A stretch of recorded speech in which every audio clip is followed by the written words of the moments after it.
Cześć everyone, my name is Anita Łulikowska. And my name is Ania Siemiączko, and we are your local foreigners. Welcome to our episode on queuing in the UK. I think we can all agree that queuing is a real art in the British society, and it's one of the things that defines British culture. I think so, absolutely. I think there's, like you said, it's art in itself. It's a big value, and it's very different compared to, for example, Poland. I know we always compare it with Poland, but we're Polish, so we have the bias, right? But I didn't realize that there is a different way of queuing until I came to the UK.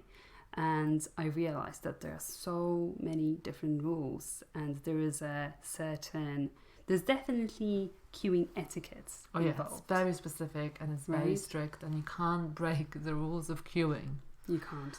I think there's not that many sacred things in, like, generally Western society. You know, rules are broken all over, and it's great. I really approve of that. But queuing is definitely something that is absolutely sacred in the UK. It feels that way. You can't break any rules. You just have to adjust and follow the rules. Otherwise, you would be shouted at and not embraced. So how would you describe those rules? How would you describe queuing in the UK? I mean, by comparison to Poland, where there's no queue, which we'll discuss later, it's always a very orderly queue. It's very clear. And you kind of, there's no excuse not to participate in the queue, because that sometimes happens. You say you're in a rush and you run somewhere, and then you just say a counter of a shop or whatever, and you just don't notice the queue, and you just kind of cut across it. But it's always quite clear. There's there shouldn't be any confusion.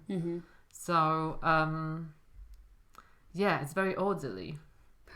I agree, and I think even in terms of it's very orderly in terms of the rules, but also in terms of the structure of it. And it's actually, now that you talk about it, it sounds really funny that we go into the technicalities of queuing. We're truly dissecting the structure of a British queue. I would love to attach some visuals to this episode as well, so we could draw the different types of queuing. I'm sure that there's probably academic works written on this topic.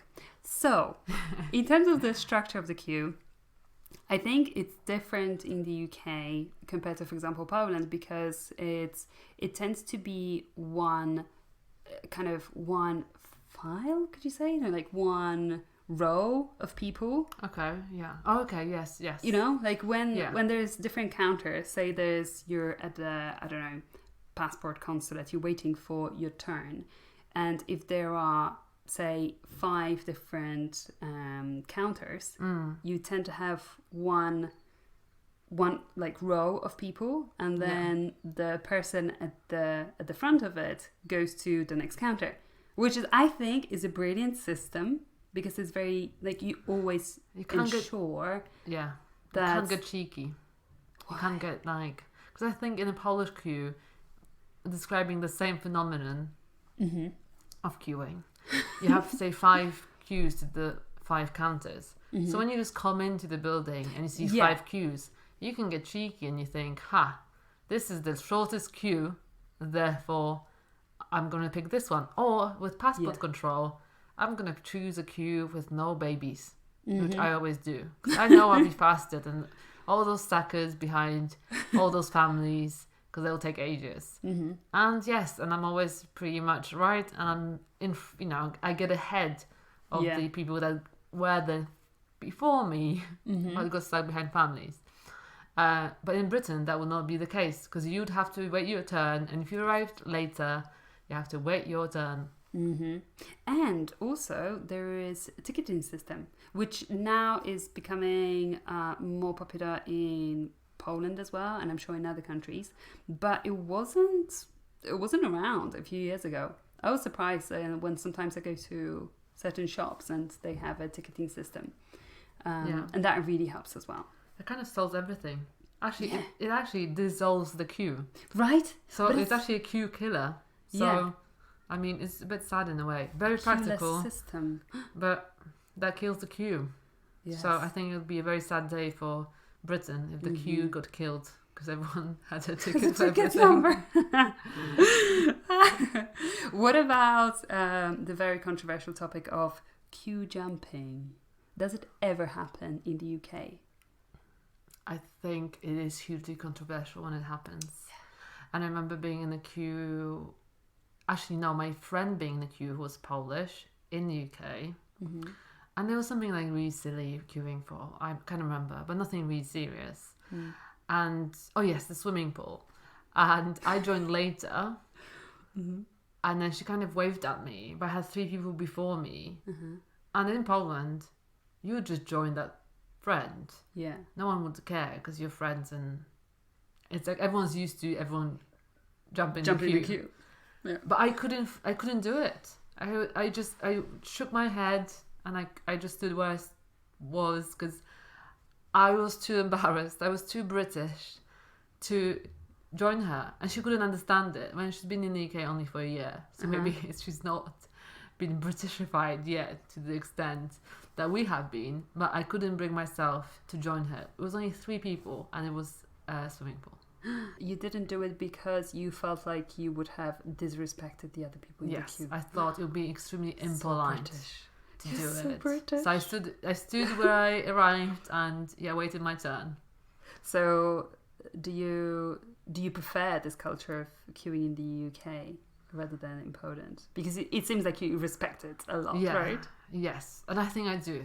Mm-hmm. And I'm not the most rule-abiding person, as you know. But I kind of find peace in clarity of queuing in Britain. Yes. Because I think, well, to me, it is just extremely stressful to get sneaky and kind of, sneak your way in, and then people giving you funny looks and you ignoring them, or you kind of elbowing your way through. And, like we live in London, we elbow our way through enough spaces already. So at least let me just stand in the queue in peace and wait my turn, and then I don't have to think about it. I don't have to just be stressing out about it. Yeah. It's just not stressful. I think cutting the queue is really stressful, or chaos is just really stressful. Mm-hmm. So I'm a big fan of the queue. Yeah, I really agree on that too. I think having a clear set of rules on how to queue just takes all that stress away. That's why, at airports, where I think it was like a few years ago, you wouldn't have a seat assigned to you when you were buying a flight ticket, right? That was one of the most stressful situations of my life. It's like, oh my God, no, this race starts now. I still know. Yes. I still understand why they didn't do it in the first place. It made no sense for a plane not to have assigned seats. I know, like when I think about it now, it's like thinking about smoking clubs a few years ago, It's like, you were like, seriously, we did that? And why did we not come up with this very simple solution years ago? And people kind of like arrived really early and, kind of then stood up really early. So everything was a strategy, you had to kind of strategize everything and just be very kind of either elbowy or sneaky, or get a fake pram with you, like crazy tactics. But very stressful. I agree. But the funny thing is, even now, still, when you have seats assigned to your flight ticket, people still queue, and I don't get that. But then people still clap. So I think it's maybe just us. Oh my God, no! But I think that's a purely Polish characteristic. However, I haven't heard that for a long time. By the way, just to explain, because maybe not everyone has been on a plane to Poland, because I guess it happens only on planes that are filled with Polish people. Yeah. In my experience, it's always just those planes. Yeah. There is this funny thing, and don't ask me where it comes from, though maybe you know where. When the plane lands, people give the pilot a clap. So it's like which he can't hear because he's in a pilot cabin. Well, maybe they can hear. Like it's so loud that they probably can't hear it. But there was like there's this like pompous music because like obviously we're talking here about cheap Ryanair flights or occasional EasyJet. Exactly that. No. And then there is a round of applause. The first time I experienced that, I was so confused that I thought, "Oh shit, I missed something." Like there must have been like maybe there was you were clapping along. I was clapping away. It's like 19, like oh my god, what is this? I'm just kind of clap along. Let's have a dance now. Yeah. And a shot of vodka. But it was so funny, and I haven't heard it for a long time. So maybe people are maybe subsidizing. That's the word. I think we're just losing our Polish souls. Maybe we should just go back to clapping and running for our seats. I don't know where it comes from. That sort of like maybe we were without queues for so long that even if we're told that there's a queue that everyone will obey, we just don't trust them, and we will still disrespect the queue because we don't trust the queue. Maybe it's just lack of trust. Maybe it's the sort of thing where you've got the seat, but do you really? Because the system's against you and they will probably kick you out of that plane if you don't get... I don't know. Maybe it's just conspiracy theories. Maybe. There is one explanation I can think of. It's the fact that sometimes, and again, like we're getting into such deep technicality of queuing on the plane, but it's the fact that you know, like when you...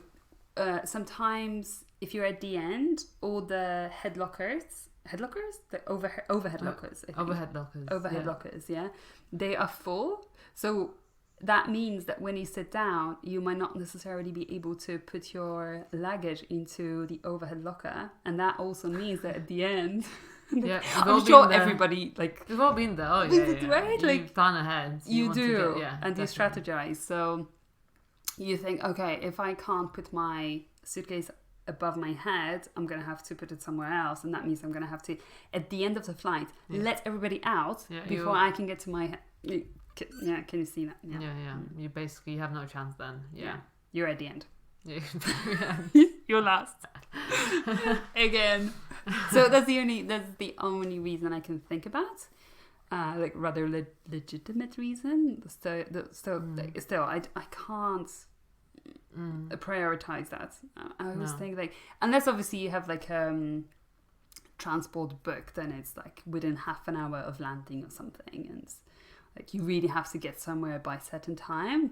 I always think like, what's the rush? Yeah, exactly. I'll just have my coffee, I'll wait, I'll read a bit of a book, I'm not going to be stressed, and I'll get to my destination anyway. It's the case of 15 minutes or something, maybe, right? Yeah. I just thought about an example of when the queuing system in Britain can get confusing. Ooh. And it's down to British politeness. So back at that again. Oh, yeah. Never-ending British politeness. Mm-hmm. Have you ever been in a situation where, say you're at the bar, and then the barman asks, who's next? Mm-hmm. And then 4 people go, I think you were next. Oh, no, I think you were. Or maybe that guy over there. Yes. Oh, no, you were. Mm-hmm. Mm-hmm. And I've walked behind the bar as well, and I saw that happen, and my thinking was always, I don't care. So, and I'm not going to try and remember who got here first, because I can't be bothered to actually pay attention to that. So whoever I see in front of my face, I'm going to serve first, and that was always my attitude as a barmaid. Mm-hmm. But that is classic British example. I don't think anyone in Poland will ever ask, I don't know, maybe that person was here first. Like, I've got a barman in front of me, I'm gonna order my drink. I got here, I'm ordering. Right? Not in a kind of rude way. I think people just not really think about, let's just double check, let's scan this room and see if anyone else was here first when I'm just ordering a little drink. Well, I don't know, maybe you've worked in some very polite and posh bars. Well, because I worked in Clapham, so for anyone who knows Clapham, that's there you go. Because that's not my experience, sadly. people just get drunk, so they forget about all the rules. They're just like, well, I don't care anymore. Like, am I British? Am I any other nationality? I'm just, all the rules are thrown out the window, and I would have to like really, like you were saying, like elbow myself into the front of the bar. And I don't remember anyone letting me in first, sadly. So maybe just went to different venues. Maybe there was no British people there. Or maybe there was foreign bars. Yes, those probably Polish, maybe Polish. Foreign bars when no one lets anyone order first before them. That must have been it. Yeah, so I think that to summarize queuing in the UK, I think I would say that the main characteristic is that it's very respectful. I think the goal of someone in a queue in Britain is to get to the front of the queue, but under no circumstances can you disrespect someone along the way. You follow the rule, you are here, you're in a certain order, and you're patiently waiting for your turn. Whereas the goal of queuing in Poland is very different. It's just to get there. It's like a primal instinct. You're in the queue. Okay, yes, we're going to like get there. The game is on. Yeah, it's kind of Try like me. walking in London. I think it's a good parallel to walking in London. It's just, all rules out of the window. You are on a mission, and you're getting somewhere as fast as you can. But yeah, it's exactly the same with Polish queuing, as in non-existence of it. But on that point, it's actually quite interesting that there is so much respect around queuing, but when it comes to the tube, yes, there are certain rules as well, and that can be a separate topic in itself. But I do think that people are a lot more I think just pissed off and desperate when you're in a very busy tube. So you don't necessarily give someone a seat. Like sometimes I've seen situations where there was, like a pregnant woman, and I didn't see her until because I was reading a book and I was further away from her. But a guy that was standing next to her, he really loudly said, "Can please anyone give this woman a seat? She's pregnant." Yeah. Like he actually had to say it for her. And then someone stood up who was closer and gave her a seat. But very often people they pretend that they don't see, or sometimes they legitimately don't see because they're reading or they're listening to something. They have head down. But I feel like the experience of the tube is a lot like it's wild. I think it's general like big city versus small towns in England, especially. Like London is a very different beast to any other place in the UK, and in the case of politeness as well. However, on that note, just talking about the tube, I kind of got a contrary opinion. Because I do agree with you that happens, and I've seen that happen as well. But British tube is the only tube, I think, where people wait outside for people to get off before going in. And that infuriates me, like on Polish tube, for example, or I don't know, anywhere else I've been. I don't think it's as clear, like German in Berlin or in Paris. Look at me being so cosmopolitan. I think majority of Brits will always wait for everyone to leave the train. Yes. And then board the train, which I love. Right. And it's so simple, but it's just like, please everyone follow that rule. 'Cause it makes sense, right? It makes sense. And it's like, I don't understand why not many people do it. And it's actually often the tourists that just make their way in as people are waiting outside and people are leaving. And you almost want to just grab them and go, you wait outside. Because everyone's doing that. So don't be that dick. On that topic, I have another anecdote from the tube where someone didn't follow that rule, and they were the train stop door opened. It was full. I was right at the end of the door, so basically like the door opened and I nearly fell out of the train. So I actually stood out, like I stepped out of the train so that other people can leave the train. I was I was intending to go further, but I wanted other people to go out of the train. And someone tried to get into that solid wall of people inside the train before they left. And actually a lady who was inside, she properly shouted at that person, would you please let us leave first? I get the point. It's fair play that you had the courage to say that to someone, but I think just we can also correct each other's mistakes in a slightly nicer way. But that just that's an example of how important that principle of letting other people leave the train first is important, and because it makes so much sense and it makes life much easier and much more pleasant. Yeah, and the tube is frustrating in itself. I mean, that's another episode of just discussing the London tube is a topic in itself. And just be nice, just wait outside, because everyone will shout at you. And I'm sorry, but then you kind of deserve it, because it's stressful enough and it's horrible enough, and we don't need that. We don't need rudeness on top of it all. Yeah.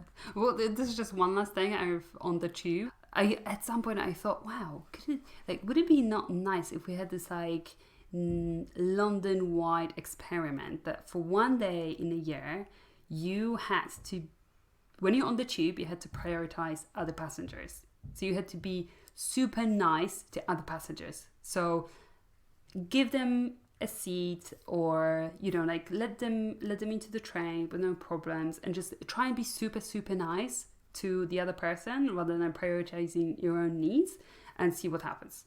I think a miracle would happen. I approve of that. I think that's a lovely idea. Exactly. Can we, as your local foreigner community, which now consists of me and you, can we just make this happen? Yeah, we can start pick a day. It could be a ripple effect, maybe someone will notice and pick it up and carry on. Exactly. Yeah. But back to queuing in Poland. Yes. Yeah. So non-existence of it. No, yeah, that's the first thing. It's a lot more wild and less rules. I guess less respect as well. One thing that really pisses me off about queuing in Poland, and if there's anyone listening who's Polish and you do that, please stop. It's when you stand in the queue and you've got someone right behind your back, like you can feel their breath on your neck. It's I'm trying to calm myself down because it infuriates me. It doesn't make any sense. We're moving at the speed of everybody else moving, so you're not gaining anything if you're just those 2 centimeters right behind my back. You might as well be 20 centimeters right behind me. So. And it's funny because when you move, they will move as well. So right, it's escaping. It's like you're not getting a message, mate. Yeah, it's like two magnets. Moving away from you. Right. But they assume the queue is moving. Don't do it.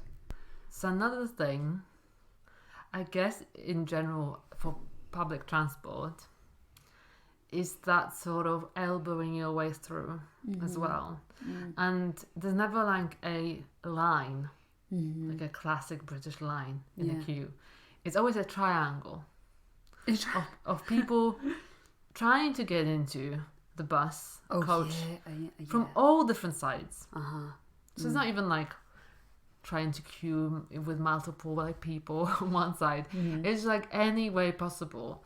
And I've seen it a million times with my brother usually when we wave him off. And it's infuriating because my stance is always, do you know what? I just wait till the end of this triangle until this triangle of people just goes in, and it's often a huge bus or huge coach, and there's plenty of seats on it. There's seats for everyone. Yeah. So there's no reason for that. There's no reason to be so determined and brutal in a way. Yeah, totally. You're right. Now you say that, I realize that that's also different. And I guess the reason is because everybody wants to get the best seat, the comfiest or next to the window or whatever. Yeah. But it's for me, it's not worth it. And in the UK, when you queue at the bus stop, there is also an ordered line of people, rather than just like this mess. Like you get in there and you're like, oh, like you try and figure out who might be the last person, and then you get into the bus in order, and that's so wonderful. But it's true that everyone kind of at the bus stops somehow follows the etiquette, and you don't really like get straight in there. And it's also, I don't know if you've ever seen queues in central London where buses are full, and so there's a queue of people, and I've seen it. I remember just being really surprised seeing it for the first time years ago, where you've got your bus, a certain number of people from that queue get on, and then the bus is full, I guess, and the queue just kind of steps ahead and waits at the edge of the pavement. It's the same queue, and people kind of join in the queue, and there's this whole big line, and then spatially it would make more sense for them all to group together at the bus stop instead of forming this really long queue, but they do in line for the next bus. And I think there's something really beautiful about that. I think I've only seen it in Waterloo and Aldwych. But yeah, that happens. That's sort of like very respectful one line queue.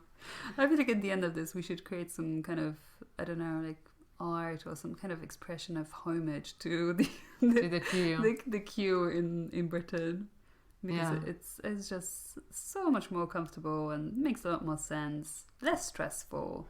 It's just we bow to follow the art of queuing, the British queuing etiquette, please. Yeah, definitely. So is there anything else that you would say about the Polish queue? There's not much to say because it doesn't really exist. Yeah, that's true. So as much as it might be getting better, but I don't think there's still much to talk about, unfortunately. It's definitely not the phenomenon. I think it stems from years of trying to get things at all costs, so they're generally difficult to get, and it's buried deep in Polish psyche. And and maybe it'll just take some time to get eradicated. But I think also there's some charm in those triangles outside coaches. And as much as I don't really like them myself, I mean, that's kind of part of the charm. In the same way, when you arrived in Britain, then you really find kind of solace and peace and in British queues and solidarity and just respect. It's nice to be respected. I like that. It's nice to be respected. Thank you, Britain, for teaching me that. Okay, so I think this is a nice way to wrap up this sweet, short episode on queuing. On queuing in the UK. And I sincerely would like to thank Britain for teaching me a thing or two about queuing, which I never thought I would need to learn. Yeah, so we needed. But I feel like I'm a professional queuer now. Me too. Definitely advanced level. Yeah, totally a British system queuer. Yeah. So these were our ramblings on the queuing in the UK and in Poland and other countries. And we will speak with you another time. Yeah. And in the meantime, you can find us on Instagram. Oh, yeah. Yes, of course. Yeah. Social media. Follow us. Yes. You can find all the episodes. We've so far covered a variety of topics.